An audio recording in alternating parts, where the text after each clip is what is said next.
Assalamualaikum warahmatullahi wabarakatuh. Apa kabar hari ini? Bagaimana kabarnya anak-anak? Apakah sehat? Semoga kalian selalu berada dalam lindungan Allah Subhanahu wa Ta'ala. Oke, baiklah. Pada siang hari ini kita akan belajar mengenai PAI dan BP ya. Jadi sebelum kita mengawali pelajaran pada siang hari ini, marilah kita berdoa semoga ilmu yang akan kita pelajari bermanfaat dunia dan di akhirat.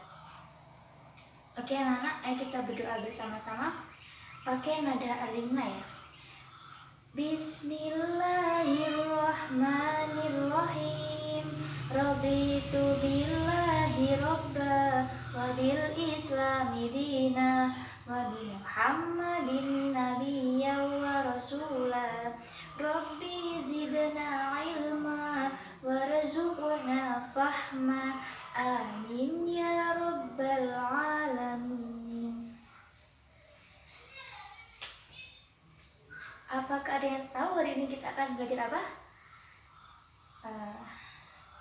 Kita akan sebentar.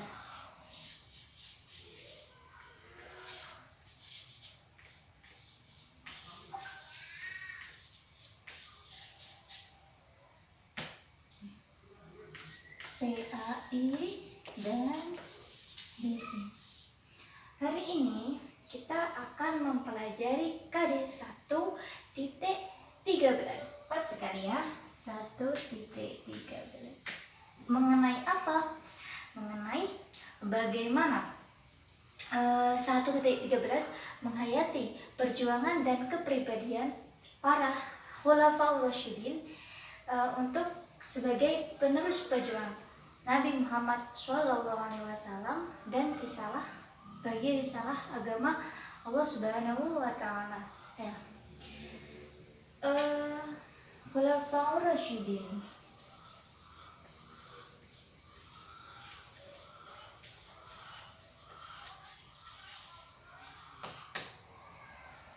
Bagaimana anak? Apakah ada yang tahu apa itu Khulafaur Rasyidin? Ayo dibuka bukunya yang ada di rumah ya. Kita hari ini memang pembelajarannya online, tapi harus mendengarkan. Khulafaur Rasyidin ini adalah tepat sekali pemimpin yang mendapatkan petunjuk dari Allah Subhanahu wa Ta'ala. Pemimpin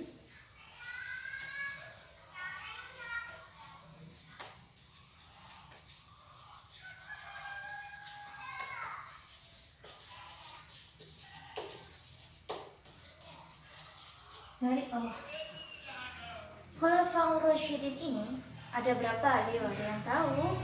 Ada 4. Betul sekali, ada 4 ya. 1, 2, 3, 4. Ada Abu Bakar As-Siddiq.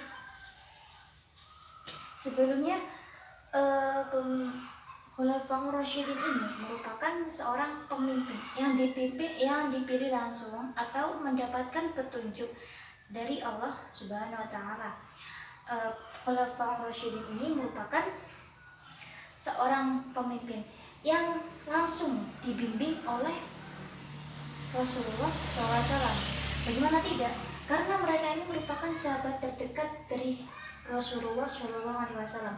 Dan kalau dibandingkan dengan pemimpinnya sekarang, tidak ada yang menandingi bagaimana kepemimpinan mereka ini. Jadi mereka ini merupakan pemimpin yang sangat menyayangi rakyatnya, mementingkan kepentingan rakyatnya daripada kepentingan dirinya sendiri. Dan tercatat dalam sejarah bahwasanya Khulafaur Rasyidin ini merupakan pemimpin yang beliau ini merupakan pemimpin yang sangat disenangi oleh seluruh rakyatnya. Begitupun dengan kita, meskipun kita tidak pernah berjumpa dengan Abu Bakar As-Siddiq, terus Umar, Utsman dan Ali, tapi kita haruslah selalu mencintai mereka, karena bagaimanapun karena kita adalah mengikuti Ahlussunnah wal Jamaah, jadi kita harus mengikuti jejak Nabi dan para sahabat-sahabatnya ini. Oke, yang selanjutnya Abu Bakar Asy-Siddiq, memimpin Khulafaur Rasyidin ini memiliki 4 pemimpin, yaitu Abu Bakar Asy-Siddiq yang pertama. Khalifah yang pertama ini Abu Bakar Asy-Siddiq. Mungkin dari kalian ada yang tahu apa itu, kenapa Abu Bakar ini dijuluki Asy-Siddiq. Asy-Siddiq artinya adalah benar.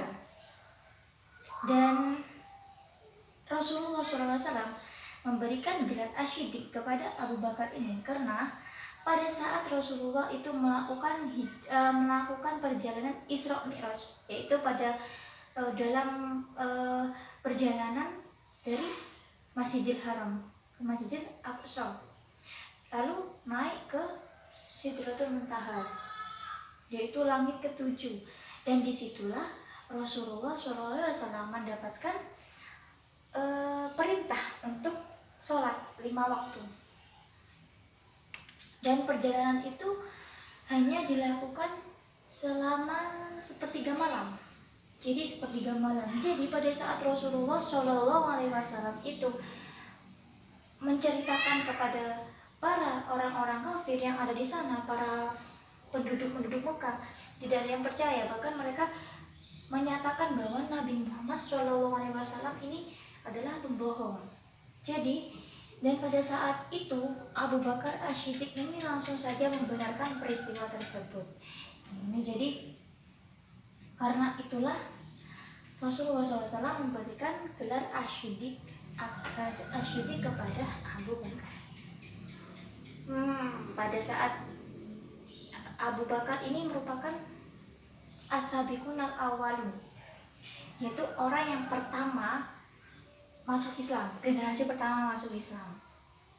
Jadi pada saat pemerintahan Abu Bakar Asy-Siddiq ini, pada saat beliau menjadi khalifah pertama, programnya paling menonjol yaitu memerangi orang-orang yang keluar dari Islam atau murtad. Dan dia itu beliau ini memerangi para nabi-nabi palsu, dan juga beliau ini adalah memerangi paling tidak suka dengan orang yang tidak membayar zakat, memerangi orang-orang yang tidak membayar zakat. Lalu yang kedua, satu lagi selain Abu Bakar ini adalah sahabat dari Nabi SAW, beliau itu merupakan mertua, karena putrinya yang bernama Aisyah itu menikah dengan Rasulullah SAW. Yang kedua yaitu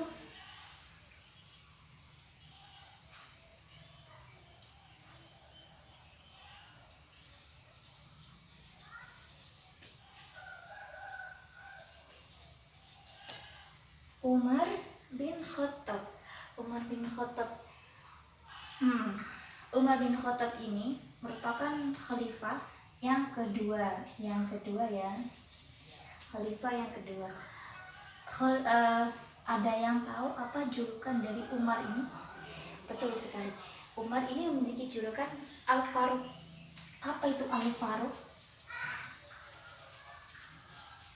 Al-Faruq ini merupakan yang bisa membedakan mana hak dan mana yang batil. Jadi Umar bin Khattab selain mendapat julukan Al-Faruq ini, juga ada julukan lain, yaitu Singa Padang Pasir.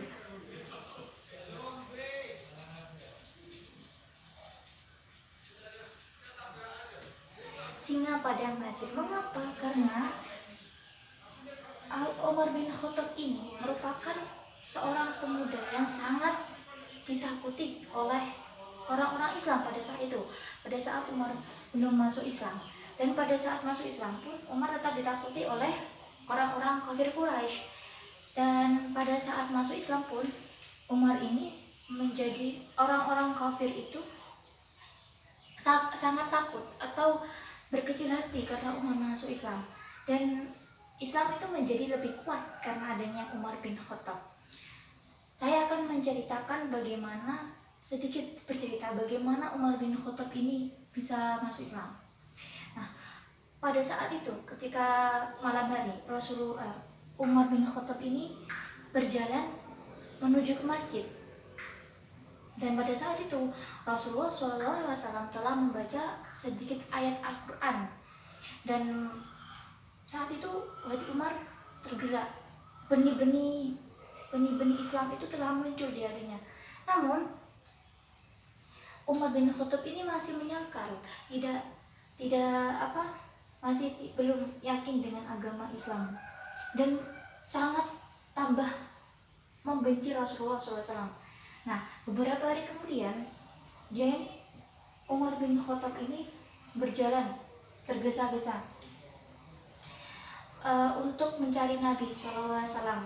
Pada saat itu Umar berkeinginan untuk membunuh Nabi.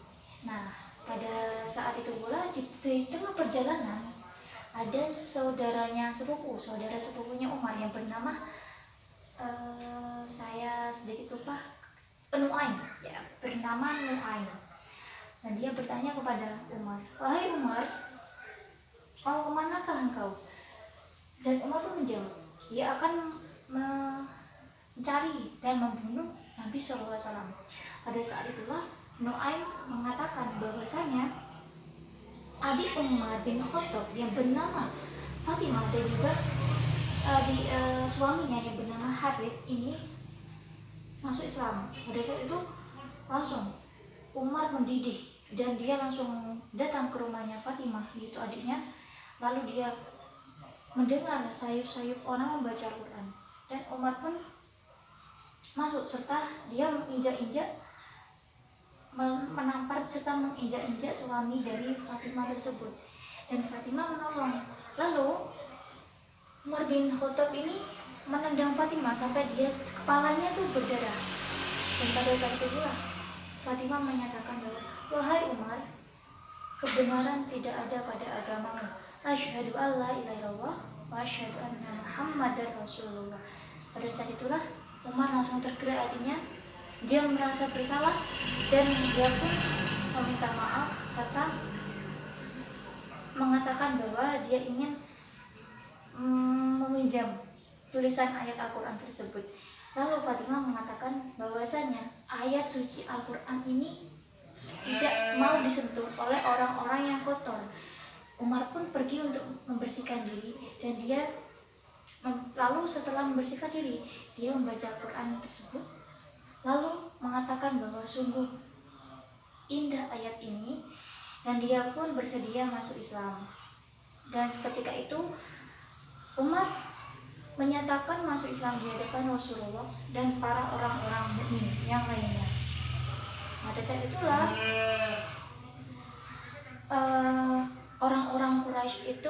orang-orang kafir Quraisy langsung berkecil hati karena Islam semakin kuat karena adanya Umar bin Khattab ini.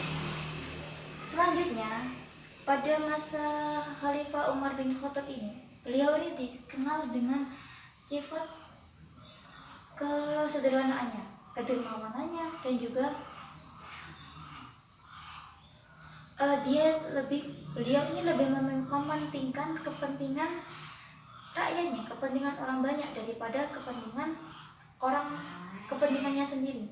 Bahkan dia termasuk raja yang adil atau pemimpin yang adil. Dia tidak segan-segan untuk menghukum siapapun meskipun itu adalah anaknya sendiri jika berbuat kesalahan. Yang selanjutnya, yang khalifah ketiga, yaitu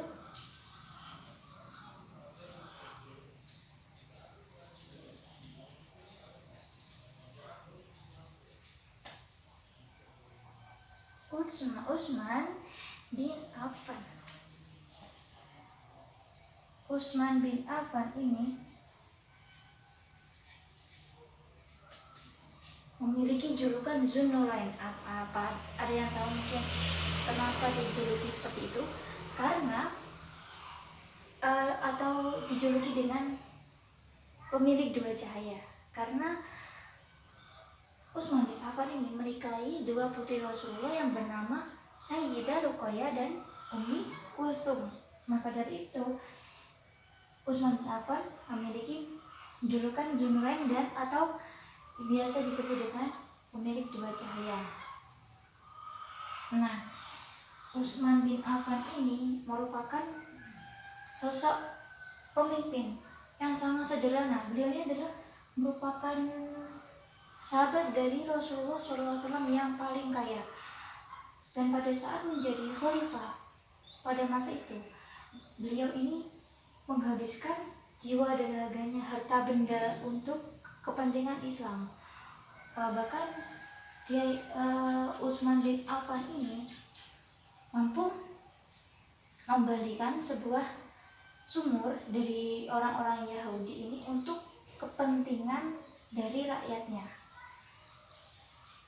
Dan Utsman bin Affan ini terkenal dengan kesederhanaan juga kedermawanannya. Untuk yang terakhir yaitu